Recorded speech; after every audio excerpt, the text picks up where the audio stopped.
Sí, el meu pare ja feia com...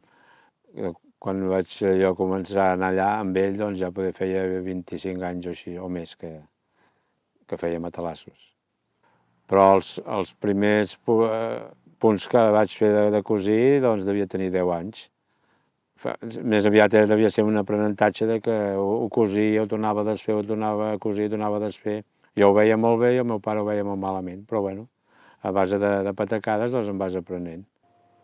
Bé, ara estem escampant la llana perquè a l'hora de picar-la amb els bastons sigui una mica més fàcil, perquè si no quasi no la podríem separar. I això és un procés una mica lent, encara que abans la llana tampoc estava tan esponjosa com ara. Però clar, això quasi és el més lent de tot el procés del matalàs.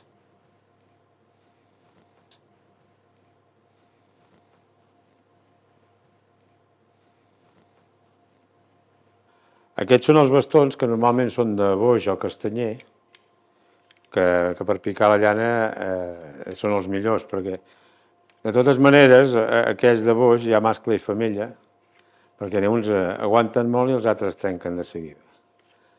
Aquests, ja com he dit, són de boix i aquests tenen més de 60 anys, vull dir que normalment, si són bons, t'aguanten tota la vida. I aquests se'n necessita un de curt i un de llarg per picar la llana. Bé, ara fem el de picar la llana, que és el que la gent sembla que li faci més gràcia, però que pel matalasser és el més empipador. El que passa que ara aquesta llana, com que està bastant bé, sempre és una mica més fàcil de picar. Però per això abans hem fet el de les mans, perquè així ens facilita molt la feina. I abans sempre es anava amb una espècie de mascareta, perquè com que hi havia molta pols, doncs clar, el matalasser, i sempre hi havia d'haver, si es feia interior, sempre hi havia d'haver aire corrent, perquè si no, t'afogava.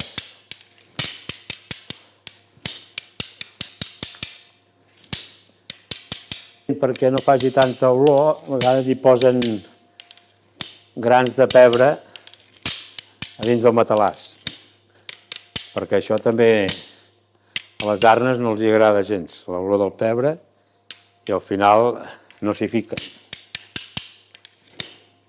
I el pebre nosaltres, a no ser que ens hi costem molt, ni ho notem.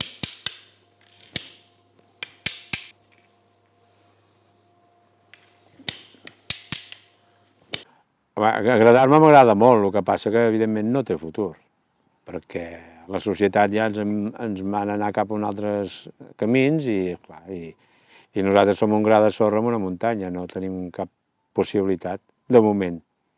No dic que d'aquí X anys torni, per exemple, la llana, però no sé si en versió fer matalassos i és una llàstima perquè, clar, encara es podria donar molt rendiment, però si les empreses, fàbriques i això no tiren endavant, doncs nosaltres no podem pas fer res. Bé, ara estendrem les teles, en els quals ja hi hem fet els cantos, perquè així després els cantos quedin igualats, que siguin un angle de 90 graus. Aquest és el procés més difícil, perquè si no es reparteix bé, després el qui dorm, doncs ara les estirem ben bé, que no hi hagi quasi bé cap arruga, el més possible, perquè així la llana quedarà més ben repartida. I ara comencem a posar la llana. Han de ser grapats, però que no siguin molt grossos, perquè així la puguem repartir millor.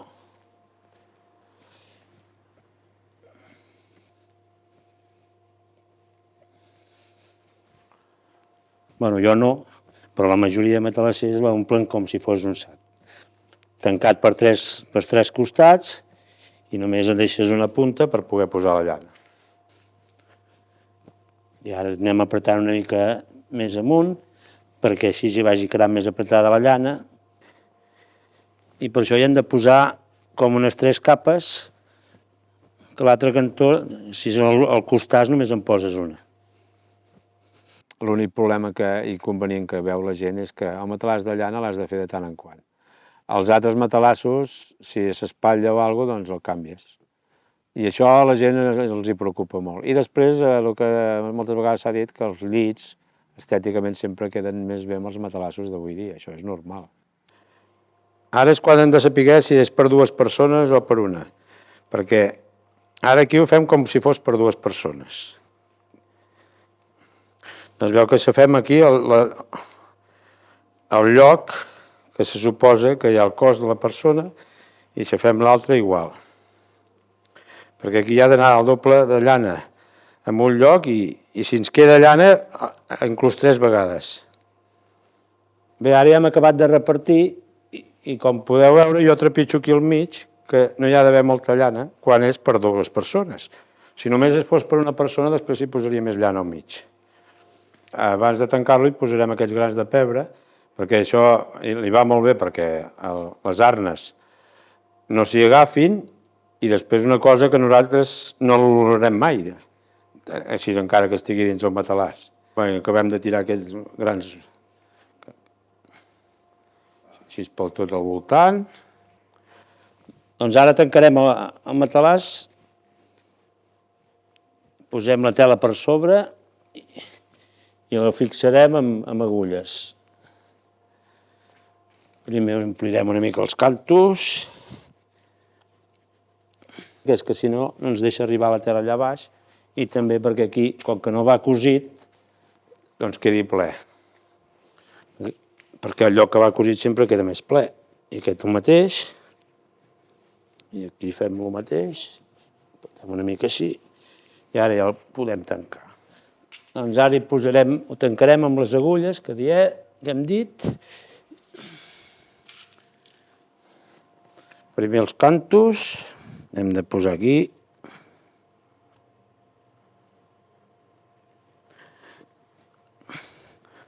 Ara haig de venir cap aquí. Doncs ara aquí l'altre canto.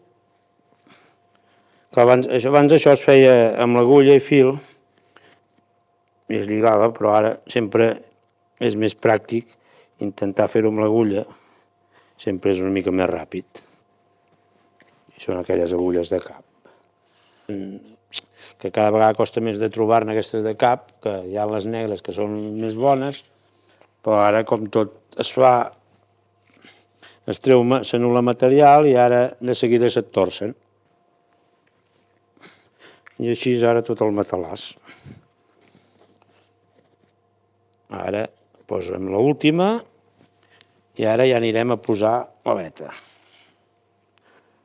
Ara posarem la veta, però abans la tallarem i traiem les agulles perquè veieu els tipus d'agulles que hi ha per posar veta. El que abans es feia amb trossos de tela, ara es fa servir veta, perquè abans tampoc es posaven ullets i ara al posar ullets sempre queda més ben reforçat. I ara tallarem la veta fins que amb aquest matalàs se me n'hi ha 32.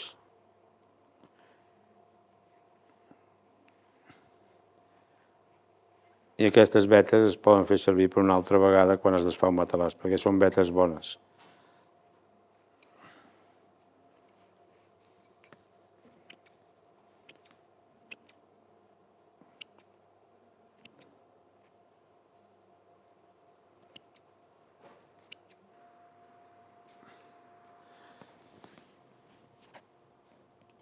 Com deia abans, aquí ara quasi bé tots els matalassos van amb ullets, perquè abans el problema que hi havia que no s'hi posaven ullets. I després, segons quin tipus de tela, de seguida s'esqueixava. Però ara això amb els ullets i això doncs aguanta molt més.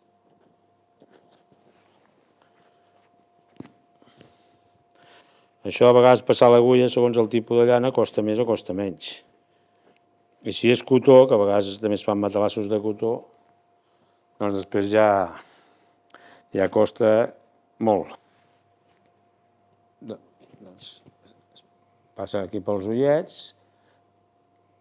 També l'avantatge dels ullets és que surts a l'altre cantó exacte perquè hi ha els ullets, però quan no hi posaves veta, que hi posaves trossos de tela, recte, recte no et anava mai, per més que haguessis fet molts matalassos.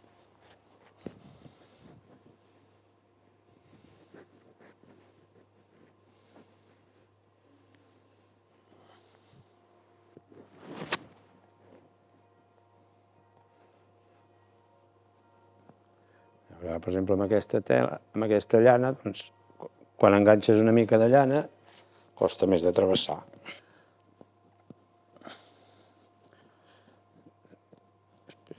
Per exemple, ara mateix costa molt de passar perquè també enganxar una mica de llana, que a vegades et fa recular i tot perquè no hi ha manera que la travessis. Primer, sobretot a la postguerra, el que tenia un matalàs de llana o li regalaven un matalàs de llana era algo de luxe, i sobretot els casaments se'n regalaven bastants de matalassos de llana pels nuvis. A part de que doncs, sempre hi havia algun familiar que tenia ramat i sempre es triaven la millor llana. I esclar, això era aquella època era un regal perfecte, perquè abans molta gent havien dormit amb nàrfegues, que és el del blat de moro, i esclar, quan es va passar la llana és com de la nit al dia.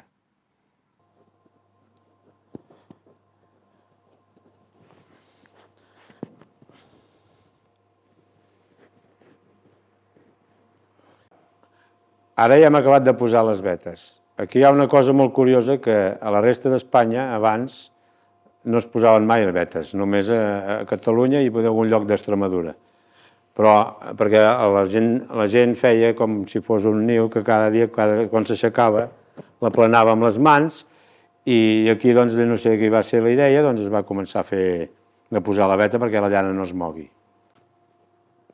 Ara comencem a cosir el matalàs, que se li ha de donar tota la volta, i després d'aquest cosit, doncs, després passarem a l'inglesa. Perquè després a l'inglesa es va fer perquè el matalàs aguantava molt més temps, perquè si no es xafava més aviat, i en canvi l'altra manera quedava molt més tensat.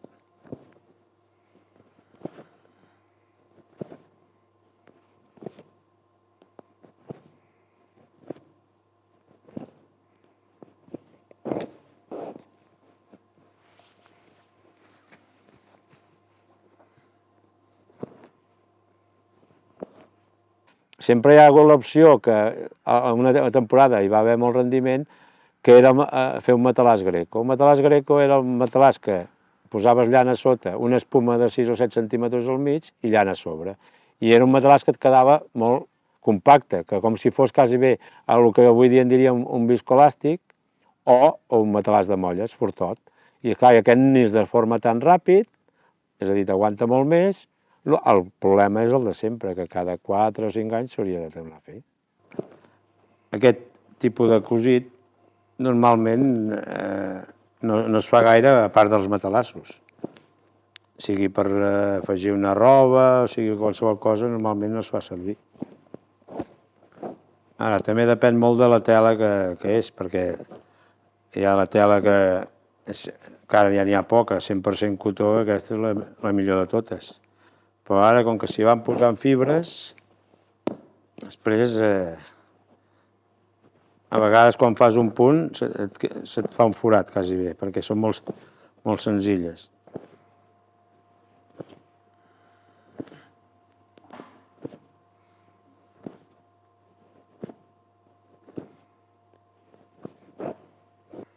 Ara afegirem el fil amb un nus que normalment, no sé d'on t'ha sortit el nom del nus aquest, però no en tinc ni idea si té nom. Però jo sempre l'havia vist de fer el meu pare, i això que la majoria de matalassers no ho fa així, no sé. Que no sé pas d'on t'ha sortit. Ja està. I ara aquest punt el farem una mica més avall, perquè així aviam si se'ns menja el nus, perquè no es vegi.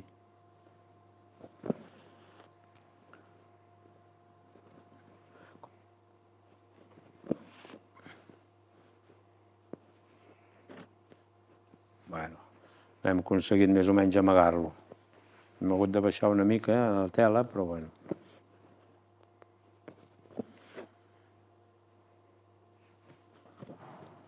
aquí tenim l'hora de cosir, necessitem molt aquest didal, perquè és el que fem servir nosaltres, que no té res a veure amb el que es fa servir per cosir coses de costura i això, perquè aquí ha d'estar molt reforçat, perquè a l'hora d'apretar l'agulla, segons quin tipus de tela hi hagi, doncs has de fer molta força. I a vegades, doncs, de moment, en tota la meva vida se me n'ha fordat una vegada, però tot i així, normalment és quasi impossible de fordar. Ara comencem a cosir l'inglesa, que és el rivet aquest que es fa a dalt i a baix del matalàs, perquè el matalàs quedi molt més tensat. I així la llana sempre queda tot molt més tibat i al mateix temps, estèticament, queda més bé i aguanta molt més. I després, inclús el llit, després sempre queda més ben fet. Sembla més... Els matalassos d'ara, que esclar, el llit queden exacte, un de llana no hi quedarà mai, però és la manera que un matalàs quedi molt més curiós i aguanti més temps, és a dir, no ha de ser cada any, sinó 3 o 4 anys tranquil·lament. I gràcies a això, doncs, els costats sempre t'aguanten més temps.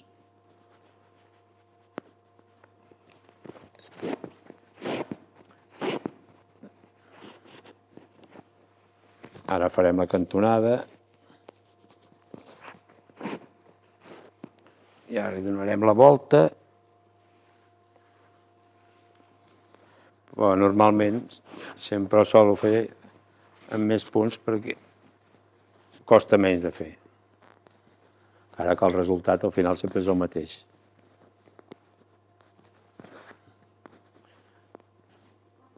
Abans, al temps de la guerra, a l'inglesa normalment no es feia, però no es feia no perquè potser ja estiguessin acostumats, sinó perquè la roba, de la mida dels dits que hi havia, no arribava. I clar, doncs, com que els de matrimoni abans eren de 6 pams, abans de la guerra, doncs, el que es feia, que a l'inglesa no es deixava de fer perquè són 5 o 6 centímetres que es menja de la mida del matalàs. Aquí, com podeu veure, això és l'inglesa, que es fa així perquè sempre el matalàs tingui més consistència i s'aguanti més. I sempre estèticament sempre queda més bonic. Bé, doncs ara ja el tenim acabat i aquest és el resultat.